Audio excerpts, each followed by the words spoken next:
Tonight on Reporting Scotland, a Syrian refugee who was stabbed multiple times while living at a homeless hostel in Edinburgh has spoken about his ordeal. I'm gonna kill you.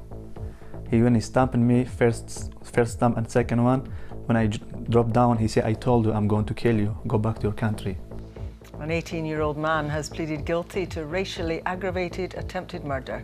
Also in the programme, Spain withdraws a European arrest warrant for Clara Ponsatí, the pro-independence Catalan politician based in Scotland.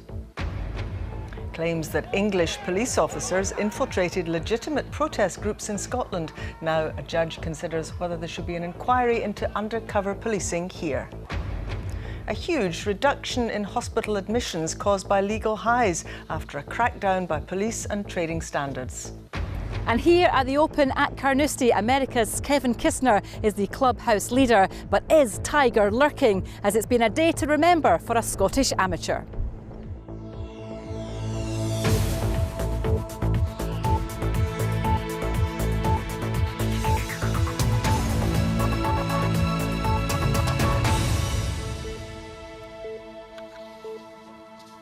Good evening.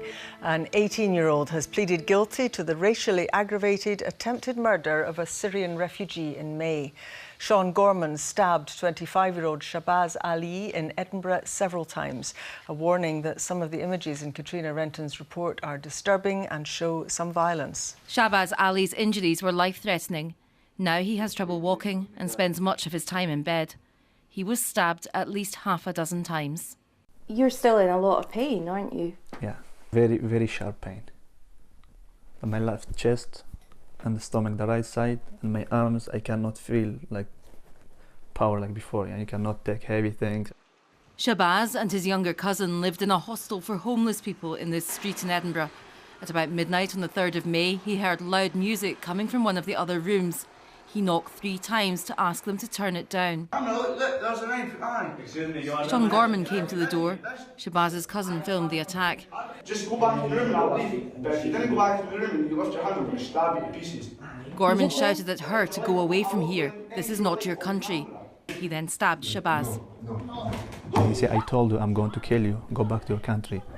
Shahbaz's family had come to Edinburgh from Syria 5 years ago, after his father, Sivan, was granted indefinite leave to stay in the UK. This family are Syrian refugees from Kobani in northern Syria who fled death to live in Scotland 5 years ago.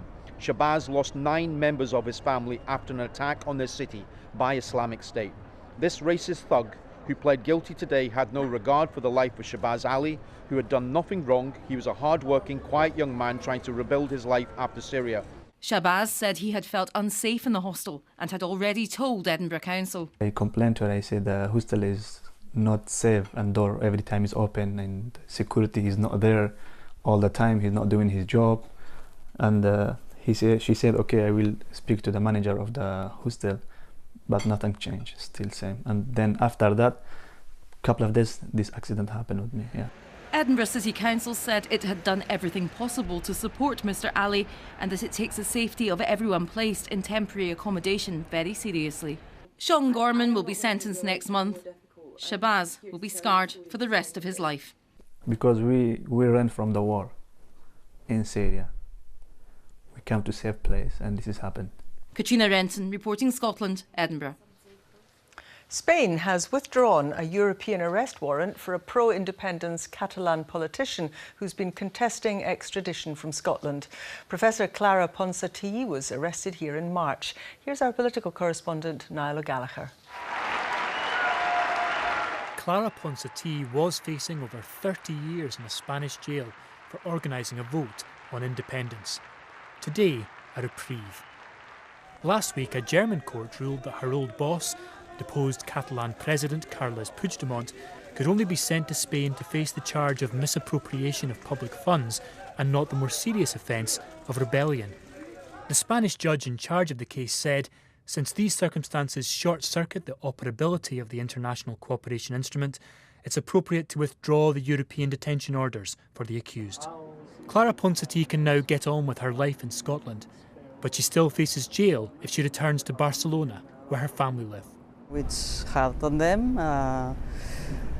Fortunately, they are planes, and it's still, it's a very long trip for my mom. She's very old, but she's been up here, and we're in touch. The authorities in Madrid say October's vote was illegal under Spain's constitution. When we spoke a few days ago, Clara Ponsatí said they were right to go ahead. What else could we do? I mean, we had a very clear mandate. Parliament had asked the government to do it. It was our obligation to do it.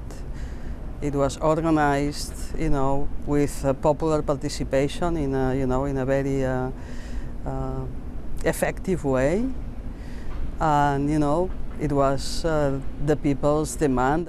Her lawyer, Amar Anwar, said today was a humiliation for Spain, while Nicola Sturgeon welcomed the judge's decision, describing the St Andrews academic as a credit to Scotland. Clara Ponsatí's return has brought Catalonia's crisis to Scotland's doorstep. She remains, in her own words, an exile, but for now at least, she's free. Nyla Gallaher, reporting Scotland.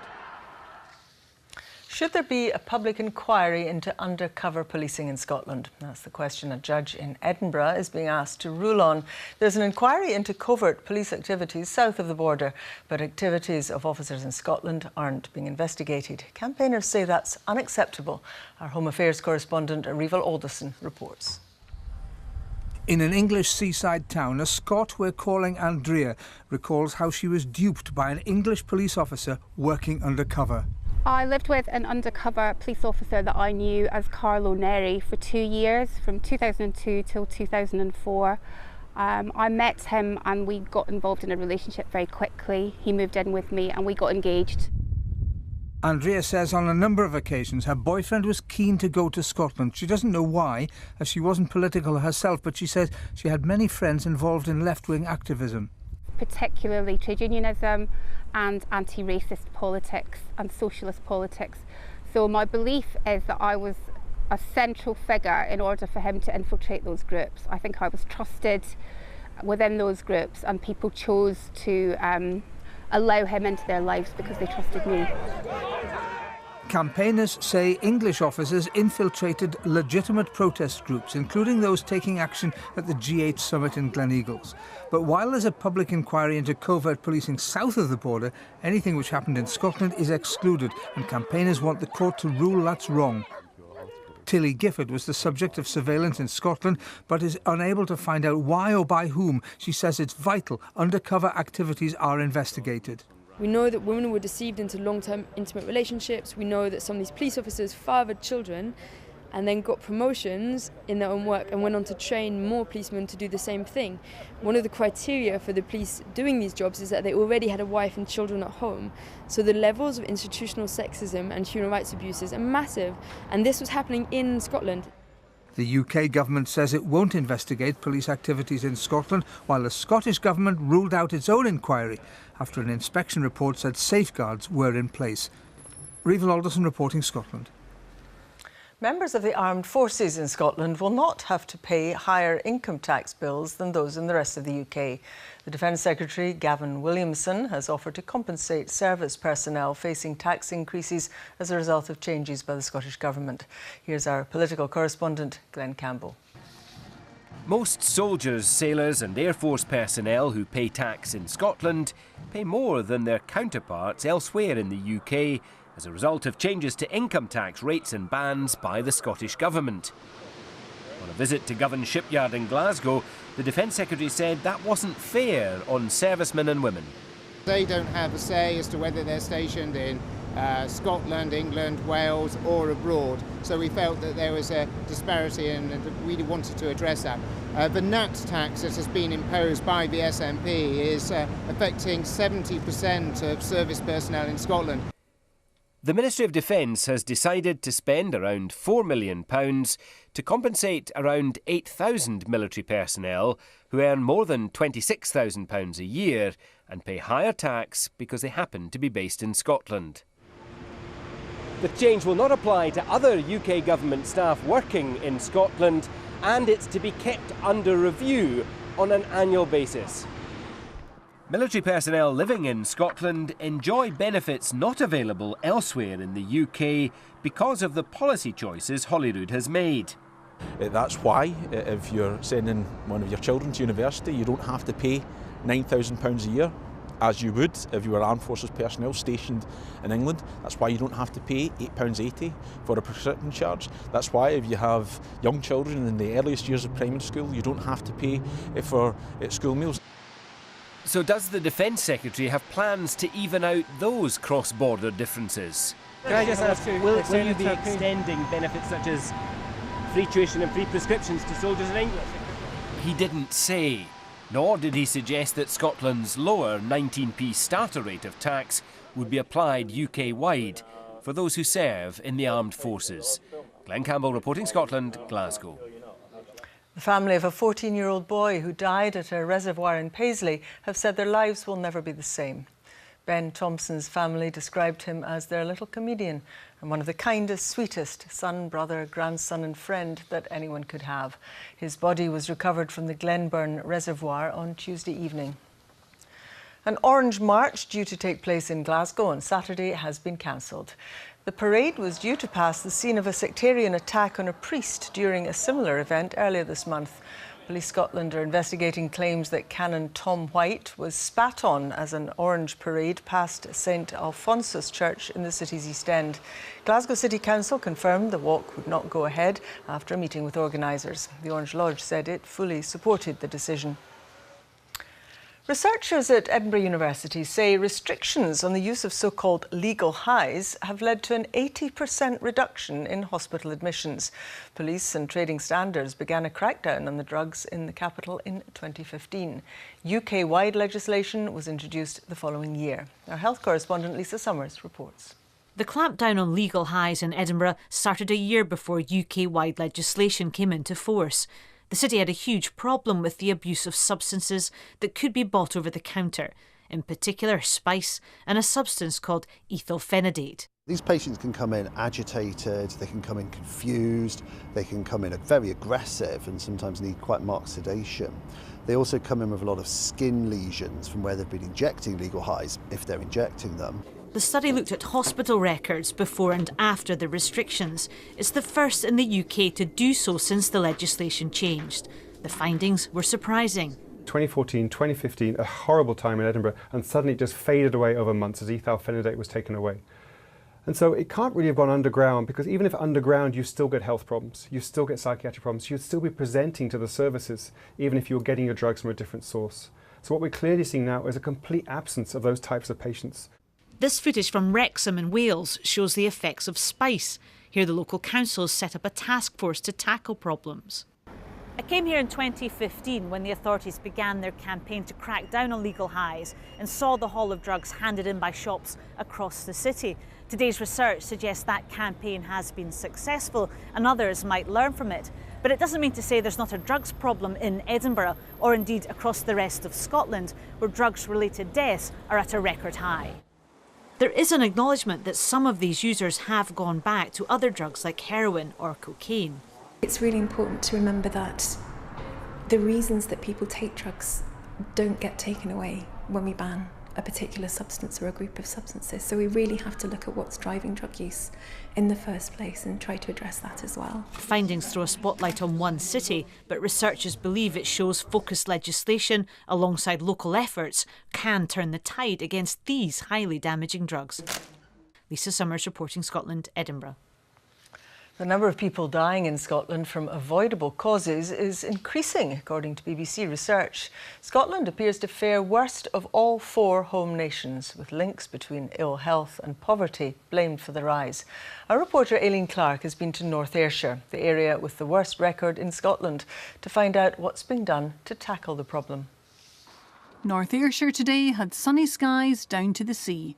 But it also has high rates of smoking and other addictions leading to chronic disease, which is cutting lives short, illnesses which can be avoided. In Saltcoats, there were some ideas as to why. Put my hand up. I've got type 2 diabetes myself, and I think it's mainly to do with the diet, not eating enough fruit, vegetables. Exercise as well helps. there's not many employment opportunities, and I think a lot of people end up sitting in the house and not having so much to do. And I think these things can lead into good health.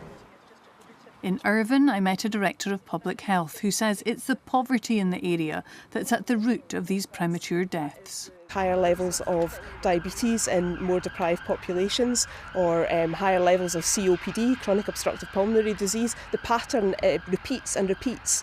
And while people do try to make resilient choices and do try to make the best choices for their own health, when they're in hard-pressed circumstances, it's just really tough to do that. This latest research into avoidable deaths sees North Ayrshire right at the top with 373 per 100,000. That's even worse than Glasgow, the most deprived area in Scotland, where the rate is 343 per 100,000. Shetland is on the other end of the table, with the smallest rate at 185. We've got a really good quality of life in Shetland. We've got the lowest smoking rates in Scotland, and we do focus on prevention, so we have really good screening uptake rates so that we can identify people with bowel cancer, for example, and treat them early. Back in North Ayrshire, however, there are schemes underway to try to improve the figures there. These ladies here are part of a programme running across North Ayrshire where people can be referred to an exercise class like this by their GP or their practice nurse. I'm more mobile, and it's the company as well. 5 years ago they said I'd need a new hip replacement. So far nothing's happened, I think, due to coming to these classes. These sessions are just one example of the efforts to improve health in North Ayrshire. But with the rates of avoidable deaths increasing in most areas of Scotland, there is much work to do right across the country. Aileen Clark, reporting Scotland. You're watching BBC Reporting Scotland. It's coming up to 14 minutes to 7. A reminder of tonight's top story. An 18-year-old has pleaded guilty to the racially aggravated attempted murder of a Syrian refugee in May. And still to come, the latest from the Open at Carnoustie, where a Scottish amateur is having a day to remember.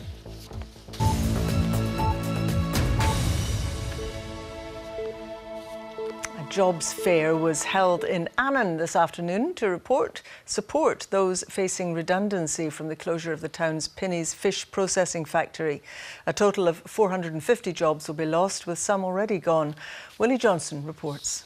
With full closure looming in the autumn, efforts are intensifying to find alternative employment for Pinnies workers whose jobs are already being shed. This event attracted companies with current vacancies from both the Annan area and much further afield.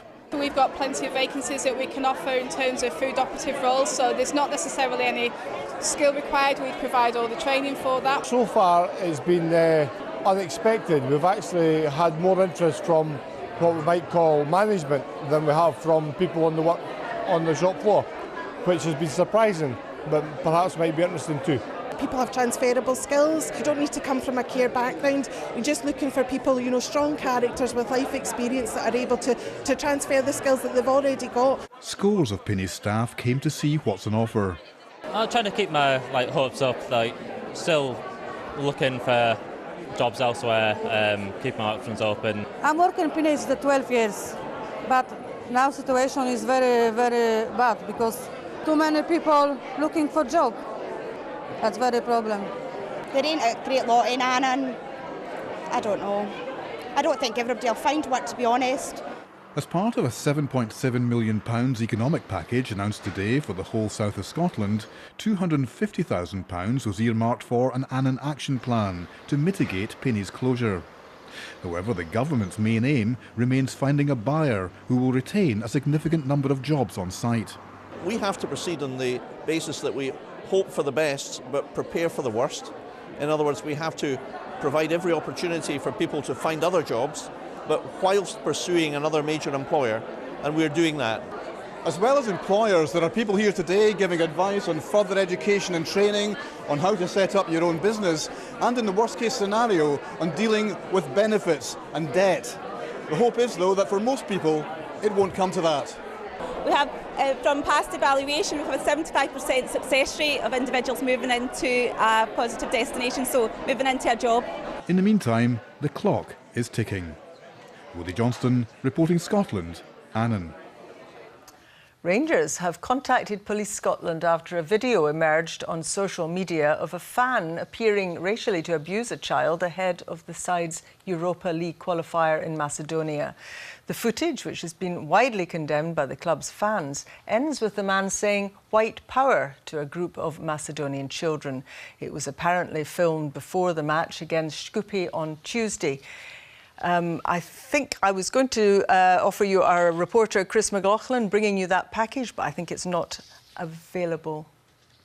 A video that has caused outrage on social media and beyond.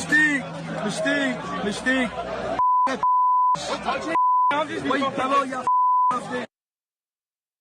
In response, Rangers released this statement. Rangers are an all-inclusive club and will take the appropriate steps. This kind of behaviour is unacceptable and Rangers have been in touch with Police Scotland. It happened ahead of the club's match in Skopje, where hundreds of travelling fans watched their side draw 0-0 with Skopje. After it was shared on social media, the club's fans were quick to condemn it. And their calls for the club to ban for life will be heeded if he is identified. Show Racism the Red Card says they are disgusted by the racism and the dehumanisation. They also said they'll work with Scottish football to help identify the individual. Police Scotland say they are working with their counterparts in Macedonia in a bid to do just that. Chris McLaughlin, reporting Scotland. Chris McLaughlin, who was there after all? The opening day of golf's Open Championship is drawing to a close, with the Scottish amateur golfer Sam Lock having a day to remember. With the latest on who's leading the way, let's cross live to our reporter Jane Lewis at Carnoustie. Oh, it's looking lovely there, Jane. It's looking glorious, and it's been glorious all day, and it's been a glorious day for the American Kevin Kisner, because he is the leader. He's leading on 5 under. He holds a one-shot stroke, but let me just tell you this, Tiger Woods is still out in the course and he is looking ominous indeed. He has just played the 12th hole and he is 2 under par, still plenty of time for him to do something special. He's playing alongside Scotland's Russell Knox. He's not faring quite so well. He is 3 over so far, but as you say, Sally, it has been a promising day for one Scottish golfer. The Scottish amateur Sam Lock has had an Open debut to remember. Not a bad spot to watch the action, although some even found that exhausting. Others were a bit more active, ready to cheer on their favourites. I think it might be Rory McIlroy. Well, I was thinking of him. Hopefully Tiger, because it's set up for him, isn't it? Irons and greens are soft. Daddy. The course plays a lot easier today than it does for us locals. Tiger Woods! Woods proved quite the draw when he finally got his opening round underway, the 3-time champion playing his first Open in 3 years. Another past champion had finished his opening round by the time Tiger teed off, but Sandy Lyle didn't enjoy much fortune. His lie in this bunker couldn't have been any worse. A double bogey at the 13th as he finished 4 over for the day. After 9 holes I was very happy at about level par, and then I just got in a little bit of bunker trouble, so I wasn't very happy with the last 9 holes. That was disappointing, 75, but hey ho, tomorrow we can maybe shoot a low number, a couple under, might have a chance. At this stage, the American Kevin Kisner had more of a chance as he set the early pace in the clubhouse on 5 under. While Glasgow's Scott Jimison struggled, this Scot had an Open debut to remember. Amateur Sam Lock finished 1 over. I hit a lot of nice putts today that, could have just slipped by, but some of them just slipped in. So, but obviously, recently I've not been putting that well or chipping that well, and today I did it really good. So, if I can just get it a little bit tidier off the tee, then we should be in for a good week. While he can focus on round 2, another Scot, Russell Knox, is still out on the course. Not a great start for him, with a bogey at the first. With playing partner Tiger Woods showing him the way and looking in the mood. Well, in terms of other Scots today, Scott Jimison finished 4 over. Not a great day for Grant Forrest. A torrid time of it out there. He finished 7 over. Let me just give you an update on Tiger Woods. He's just dropped a shot. He's now fallen back to 1 under. He's playing, of course, with Russell Knox. He is still 3 over. They've now played 13 holes. What a day, though, for that young amateur golfer, Sam Lock. He'll be back out tomorrow early. We were expecting rain, Sally. A little bit different from today. I'm afraid so. Thanks very much, Jane Lewis there in Carnoustie. And let's see what we can expect from the weather tonight. Here's Cosser. Hello, good evening. Well, for most of us, it's been a pleasant day in the sunshine. We've had lovely blue skies, some patchy cloud around as well, but also 1 or 2 very light showers. But for most, it's been a dry story. But things are set to change as we look ahead to this evening. We have this weather system approaching from the northwest, already bringing thicker cloud across the Western Isles and Northwest Highlands, and we'll start to see some outbreaks of rain spreading south and eastwards. Overnight, there may be some moderate bursts for Argyll, for the West Highlands, and also for Dumfries and Galloway. So here's the map for this evening. Still some clear spells for the south, for the east, but that thicker cloud will tend to spread across the country, bringing with it that rain. Now, temperatures tonight dipping to around 11 to 14 Celsius, fairly mild conditions, and it does mean for tomorrow morning a cloudy and rather wet start. There will still be some heavy bursts at times as this rain very slowly makes its way south and eastwards. So it does mean for Carnoustie tomorrow there will be plenty of cloud around and outbreaks of rain to start for the early tee-offs. But as we head through the day, there will still be some drizzle for the afternoon, but it will gradually become a bit drier and a bit brighter by the evening. And that's the same story across the country, staying rather cloudy during the course of the morning, but we'll find that rain generally petering out for more northern areas, becoming confined towards the south by the afternoon. So if you're planning to head out around 4 o'clock in the afternoon, it should still be quite cloudy, quite damp for Dumfries and Galloway, maybe still some moderate bursts of rain here.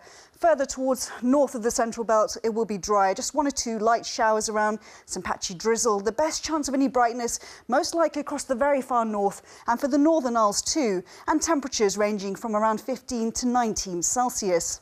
Looking ahead, well, we'll still see some of that rain across the south for the first part of the evening, but it does become drier as we look ahead to the start of the weekend. But there will be a great deal of cloud around. That cloud should thin and break by the afternoon to allow some brightness through, and temperatures ranging from around 17 to 21 Celsius. That's your forecast. Thanks very much, Cosser. A reminder now of tonight's main news. An 18-year-old has pleaded guilty to the racially aggravated attempted murder of a Syrian refugee in Edinburgh in May. Shaun Gorman stabbed 25-year-old Shabazz Ali 6 times, mainly in the chest, causing life-threatening injuries. And that's Reporting Scotland. I'll be back with a late bulletin just after the 10 o'clock news. See you then. Bye-bye.